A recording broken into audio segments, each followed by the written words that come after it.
1730-এর 31শে August উত্তর 24 পরগনার কচুয়া গ্রামে এক ব্রাহ্মণ পরিবারের পিতা রামনারায়ণ ঘোষাল ও মা কমলা দেবীর কোল আলো করে আসেন এক অভূতপূর্ব শিশু, যার জন্মে আরও একবার পবিত্র হয় এই ধরাধাম।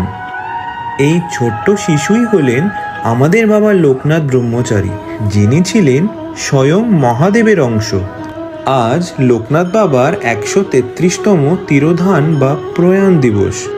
আজকের দিনে অর্থাৎ 19শে জ্যৈষ্ঠ 1297 বঙ্গাব্দে, ইংরেজির 1 জুন 1890 সালে তিনি সকলকে অশ্রুনয়নে কাঁদিয়ে ধরাধামে তার লীলা সাঙ্গ করে পরলোকে গমন করেন।